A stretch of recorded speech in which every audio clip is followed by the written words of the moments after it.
Grace Kwan is a Malaysian-born writer and sociologist. They live in Vancouver, which lies on unceded traditional territories of the Musqueam, Squamish, and Tsleil-Waututh peoples. In researching their master's degree from Simon Fraser University, Grace focused on Asian diasporic literature, as well as intellectual labor and identity formation. Grace is also a poet. Their new collection, The Sacred Heart Motel, explores identity and belonging, and it's written from the perspective of someone who spent much of their childhood in a nomadic state. Sacred Heart Motel is published by Metonymy Press. Thanks for joining me, Grace. Thank you for having me. Now, can we start with the title, which also refers to the final poem? Why did you call your collection Sacred Heart Motel? So one of the most superficial things, but kind of one of the most like the first thing that oriented me to that direction was um Heather O'Neill's novel, The Lonely Hearts Hotel. It's such a great book. It's also from she's a Montreal author, so there's a little bit of a connection with the Montreal press. Um, but yeah, like it really influenced me, and I feel like I even kind of like took on a bit of its like tone and atmosphere in my own writing, which obviously at the time I was also writing the poems that eventually made their way into the collection. So like that kind of like surrealism, like romanticism. And then I also named it the Sacred Heart Hotel because of that kind of connection to religion and Christianity, or Catholicism.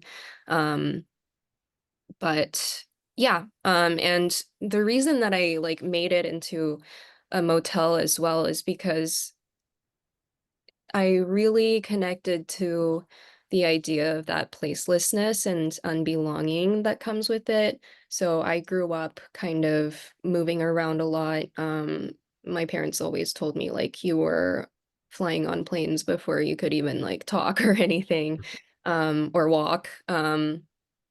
Because my dad was an actor, so we were always like flying around to his different jobs and like staying in different motels or hotels. um and then eventually, like when we moved to Vancouver, we were always hopping from one basement suite to the next, and so on and so on. And so like I really always felt very temporary, and kind of transient, and like found it hard to like pinpoint where I really belonged or like what I called home. Um, so that concept of like placelessness and unbelonging led me to like, oh, like how can I situate that in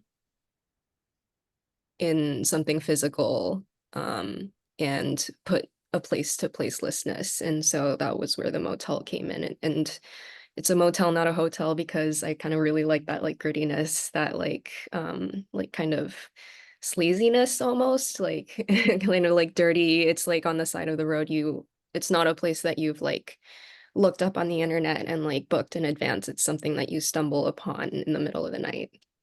Yeah, I actually used to work the graveyard shifts at front desks at motels Oh, and nice. And hotels when I yeah. was a university student, and I know exactly what you're talking about. Yeah, no, Um, I forgot to also mention like one of the other like major influences was that I was working in a hotel restaurant at the time. Um, so yeah, like just kind of being a worker at the hotel is like so much different from being a guest, right? Like um you're confined to kind of this like background like network of staff hallways and basements and elevators, and you can like kind of come in and out of view. Yeah. mhm. And you have a poem called Front Desk. And what were you hoping to convey through this poem?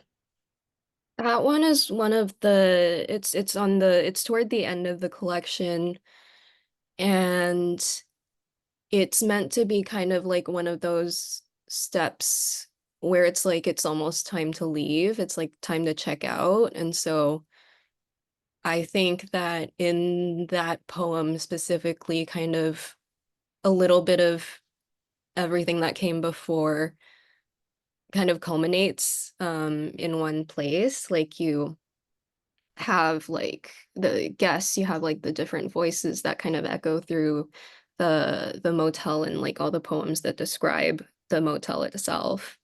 Um, and I wanted to kind of bring that kind of like bittersweetness to the romanticism um of that poem. Like it's about desire and it's about, you know, love. There's like an airport or there's like a food delivery worker who sleeps with like a concierge girl or like no, housekeeper, sorry. I like Hmm. it around a little bit.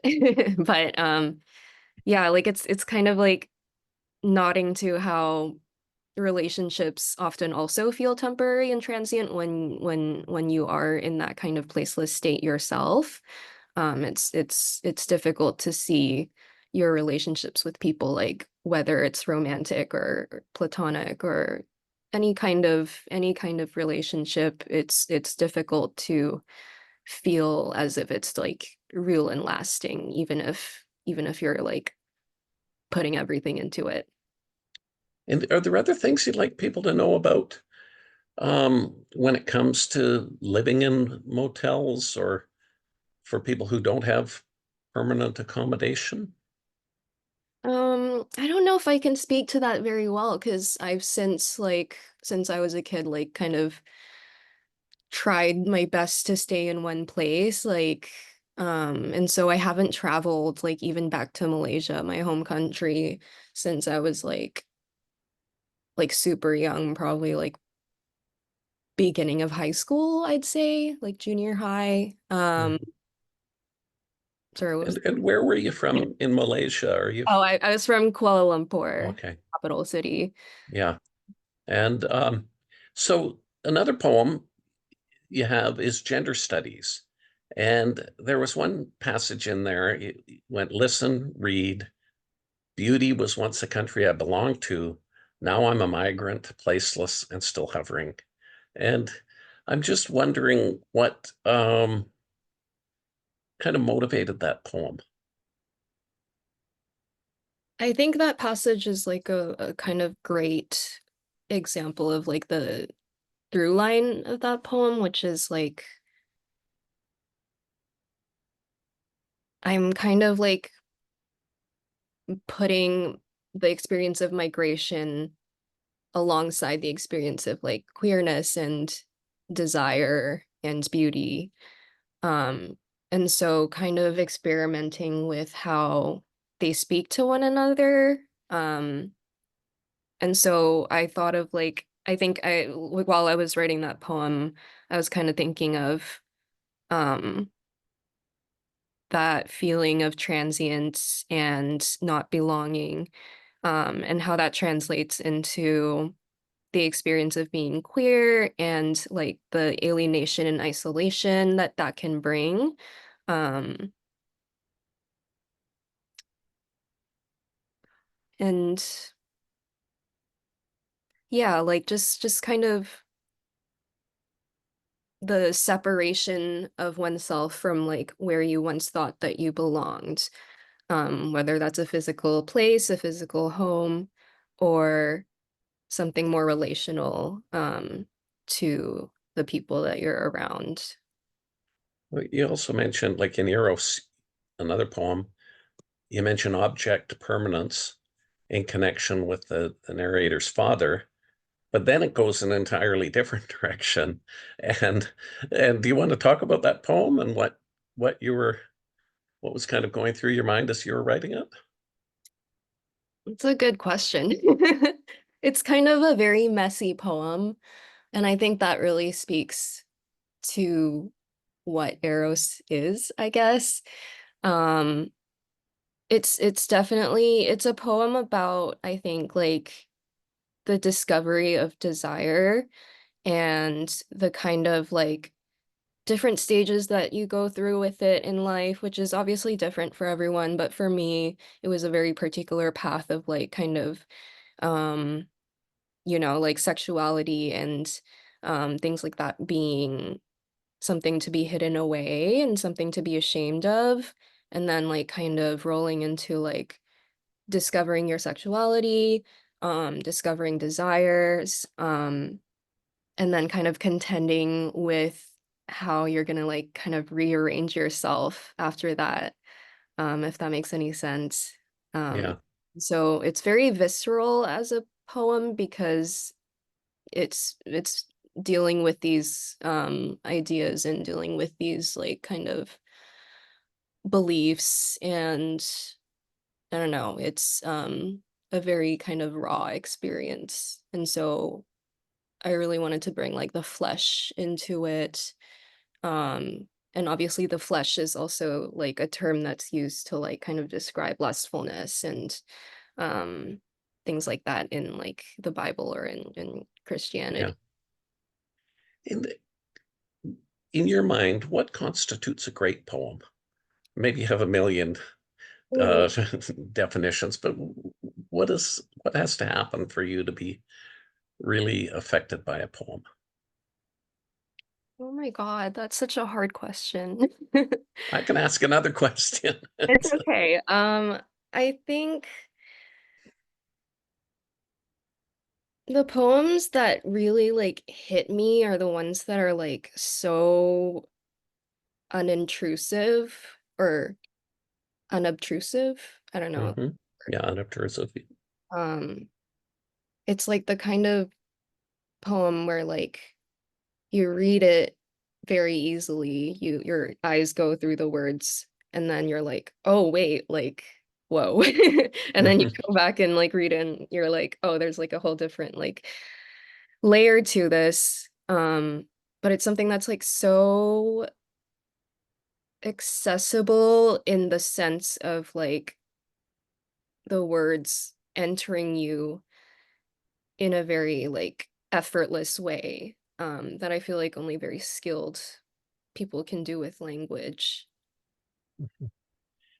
And why do you feel like we have busy lives and we have to make a living and Vancouver's expensive and all these things? I'm wondering why you feel the urge to write poetry because it's not the most lucrative career option. It's probably cost me more money than it's paid me money. Like, yeah, like it was never a career option to me. Like I did when I was younger, like want to be like a writer, but I never like wanted to be a poet, right? Like, um, so like it was never like I even in the beginning I only ever submitted to publications that paid money because I was like, no, like I gotta be stingy, like I'm poor. But like I never like saw it as a way to like actually to make money or make a living. Like every time that I only started writing poetry in specific like a few years ago in grad school, so like 2021-ish. And like I would always be working like multiple jobs. I would be working like research assistant jobs, teaching assistant jobs, and then restaurant jobs as well, like at once. Um, and like it was during a time where like my mental health was like worsening like so much because of all the stresses that like were piled on me. And so like poetry was like one of the ways that like I could relieve that because I didn't have access to like a counselor or therapy. Um I didn't even like really I wasn't even really like aware of like what I was going through at the time. I was just like super like focused in on like my schoolwork and like have to get this done, have to get this done. And so like Hmm. I didn't even know like all these like disorders were like manifesting like so intensely. And like poetry was like such a lifesaver in like giving me an outlet for that, and like not just giving me an outlet but like really helping me to start to make sense of like all these different questions and different things that have plagued me like and confused me, and that I didn't understand for the longest time, like the same questions that led me to do my graduate like research and in like migration and diasporas. So like, yeah, like it really helped me to start to make sense of things like intergenerational trauma and just pure emotions. Like I wasn't very emotionally aware, and I still am not. But um Yeah. it I come like I'm a whole different kind of person in my poems because like it gives me the space to do that. I'm also wondering how your lived experience informs your work as a sociologist. Yeah. Well, it was funny, like the way I got into sociology, like I went into college for psychology, and I was like taking electives because you have to do that, and I was like starting to get like more unsatisfied with like my prospects in psychology. And then I took a sociology class, and I was like, whoa, like that is exactly like what I need. Like that's what I'm interested in. Like that's what answers or gives me the tools to answer like questions that interest me and engage me. Um, so then I went into an even less profitable field than psychology. And like it was like in my like fourth year that I like was really starting to focus in on like migration studies and things like that. It was like kind of very like more like quantitative and like uh more kind of like factual, like I don't know what I'm saying, but Like demographic research and well, not necessarily. rates of integration and things like Yeah. that. Like so it wasn't exactly touching on like what I ended up being like interested in and like kind of falling in love with, which wasn't until grad school because I applied to grad school. I was like, yeah, I'll do a research project about migrant labor because I feel like that's an important topic, and like it's very important. But like I kept like doing my readings and I kept like doing my work, and like it wasn't exactly what I was looking for anymore. I was like kind of in search of something else, and like I didn't really know what that was. But I started to really get into poetry at the time, as I already mentioned, and I was reading a lot of like different kind of like Asian American writers. Like Ocean Vuong was like such a huge influence for me because I had read his novel in like college way back, and then now I started getting into his poetry. And I was like, whoa. So like I started pivoting, and I wanted to do my research about that, like um about how like how experiences of diaspora and migration are like linked to, or how people are able to kind of portray the experiences of migration and like being displaced and um being diasporic um in language. It really changed kind of my understanding of um my own experiences, and like even everything, like all the scholarly like literature that I had internalized and like read. It just kind of like gave me a different lens on it. So I decided um to analyze these texts and like interview writers who do this work. And I wanted um to like learn more about the intellectual and like creative labor that goes into producing knowledge and producing culture like that. And I'm wondering if there's anything in your family history in Malaysia that's influenced you to become the person you are today. Yeah, definitely. I started like reading and writing like literally for like it was one of the first things I can remember, like writing like a little like story about a fairy on like my parents' like huge laptop computer from like like 2006 or 7. Um, yeah, like my parents, it was interesting, like they taught me English as my first language, even though it was neither of theirs. Because I think they like very early on had the idea that like they wanted to to take me to like have opportunities like outside of the country where I grew up. And like so my mom like really, even though she like never went to college and she is like not a literary person, like she really like encouraged me to read. And like later on when I got older, she would like always like want me to read like classics and like difficult books and like pretentious books, even though she didn't know what they were, like because she wanted um like she wanted me to have the best and be the best, right? And so like that was like so integral growing up to like my love for language and for storytelling and for even like just knowing how to string together a sentence, which I still struggle to figure out sometimes. So you were talking, I was asking you about your Malaysian experience and how that's informed you, and you had talked about how you grew up, and English is your first language. Did you learn any Chinese languages or Malay or anything like that? I spoke Mandarin and I spoke Malay.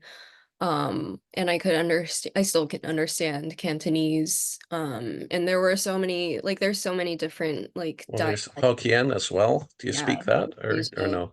No, my grandparents on both sides do, I think, but my parents didn't, so they spoke Mandarin with me.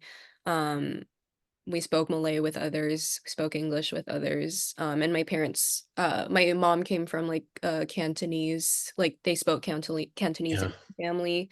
So yeah, I grew up a lot around a lot of that. Were they from Guangdong then or Hong Kong or? No, my mom grew was born in Ipoh, which is like kind of a more rural Mhm. area. And her family had like migrated earlier on, but I don't know much about their history, unfortunately. Like I should. I want to find out more, but Yeah. been back there in so long. Um yeah. And one of the things, like I have friends actually who are from Chinese ancestry from Malaysia, went to Singapore and are here now. And they talk about the they're older than you, but the discrimination that they felt they actually fled Malaysia because of it. And I know another artist who did as well, anti-Chinese discrimination in 1969 in the election. It was really horrible then. I'm wondering whether that played any role in your family's decision to migrate, or was it just simply we want a better life in another country? I think it didn't play like it wasn't a huge like motivator as like we have to get out of here. But yeah, Well, like there's lots of Chinese it people in Malaysia, particularly Kuala Lumpur. Yeah. exactly. But yeah, like it's something that my parents do talk about, and it made me like kind of uncomfortable because I grew up in the context of Canada, and the like my understanding of racism is more based on what I've experienced here. Um and so I my mom, for example, like when we would drive through um like areas near Chinatown or like Strathcona and see like Chinese characters on like the street signs and stuff, and she'd be like, "Oh, like like we you'd never see that in Malaysia." Like they Oh, you don't have that even in Pudu or a place like that? Yeah. I don't know, but like yeah, like she was like talking about how like it wouldn't be like even like legal Oh, interesting. like Chinese is like the main text, I guess. Yeah, like so she would say stuff like that and be like, "Oh, like look how great it is here in Vancouver." And I would be like, And then you saw what "No." happened. Well, I actually have my friend is a very good friend who's Malaysian born. Singapore, for 20 years in Malaysia, 20 years in Singapore, 20 years in Vancouver. And he says he was telling me in 2016 that he was anticipating intense racism in Vancouver from what he was seeing in the media. And Mm-hmm. he was saying, I've seen this movie before because he saw it in Malaysia, Mm. where demagogues in the media would whip people up and then, a lot of it was blamed on the pandemic when the actual people are getting hit on the streets. But my friend, he was predicting it in 2016 that it was going to happen because of the tenor and how things were unfolding in Vancouver as he saw it. And it was almost like deja vu for him. So, Wow.